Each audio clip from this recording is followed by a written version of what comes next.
if we back it out, American warfighting doctrine, U.S. warfighting doctrine, says when we analyze threats, we are supposed to begin with who the enemy says they are and why they say they're fighting.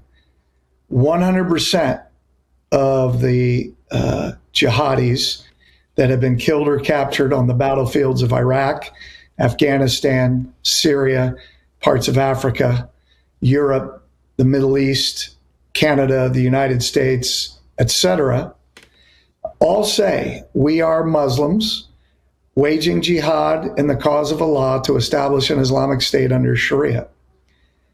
From the highest authorities in Islamic jurisprudence, Al-Azhar University and all published Islamic law, to all the textbooks used to teach Muslim children in U.S. Islamic schools here in the United States, they all say the purpose of Islam is to wage war against the non-Muslim community until Allah's divine law, Sharia, is the law of the land. So that's the purpose. And, excuse me, since 9/11, from Mr. Bush to today, the United States government has never identified the enemy in a war that we've been fighting on multiple continents, including in our own hometowns. And this is why we are losing, and we're going to lose if, number one, we don't identify and vanquish the enemy. And I'll put this on the table now, and then let you all unpack it as you want.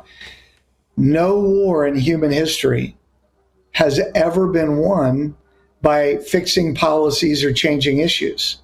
So lots of things have happened under this administration just in the last 2 months that have been very productive for trying to reestablish the republic.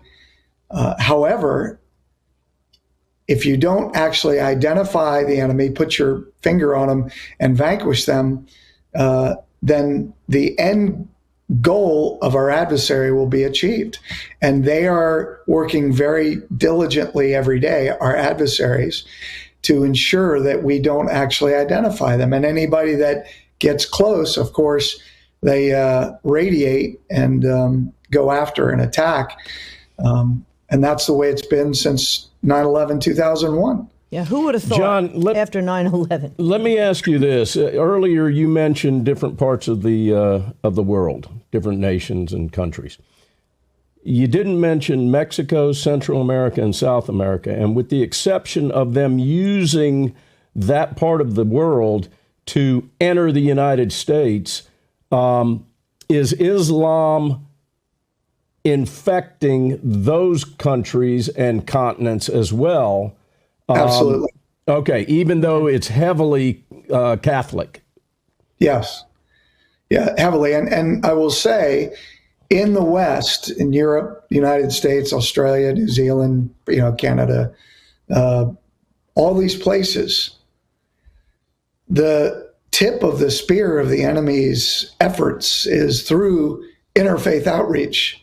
So into the Jewish community, into the non-denominational community, into the Protestant community, into the Catholic community. They have made great inroads. So you have, when facts and evidence are brought forward to identify Islamic organizations and leaders as being hostile, usually the first people that come to their defense are Christians and Jews, pastors, rabbis, and organizations that are Christian or Jewish, not to mention, Republicans.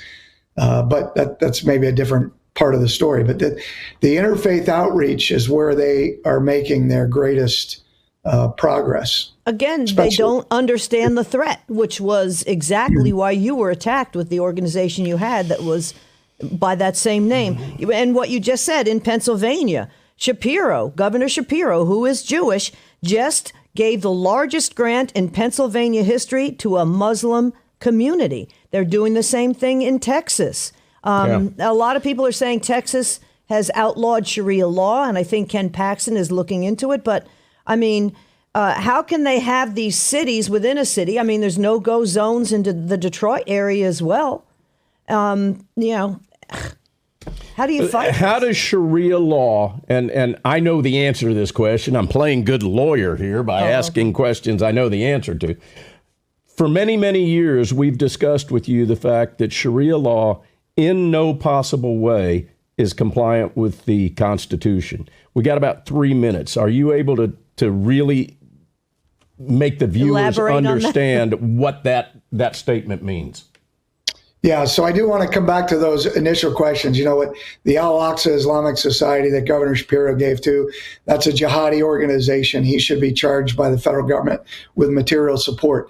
And we can talk more in depth about what's going on in Texas, but it all comes down to ignorance on the part of leaders. I'm glad that Texas leadership finally, in the last week, is opening up investigations and taking action. It's about 20 years late, but I guess better late than never. How does Sharia do it? Sharia doesn't do it on its own. There is a massive Islamic movement in the United States that has published doctrine, published strategy, hundreds of lines of operation, and thousands of organizations in the United States that subvert this country. This is much more a counterintelligence, espionage effort than it is violence and terrorism. That's not their leading edge. They do it through things like interfaith outreach, working with chambers of commerce, working with elementary, junior high schools, colleges, university, through known Hamas, Muslim Brotherhood organizations like Muslim Student Association, which is on almost every major college campus, university in America. Hamas groups like Students for Justice in Palestine, MGAGE, the Muslim Public Affairs Council, which ensures nothing goes into movies in Hollywood that would offend Muslims. So you get a complete propaganda front of what Islam truly is and what Sharia is. So you have, despite the fact that 100% of published Islamic law and 100% of all textbooks used to educate Muslim children in the United States about Islam says that Islam is a complete way of life, not a religion, governed by Sharia, and that the purpose of Islam is to wage jihad to establish Sharia on the earth, period.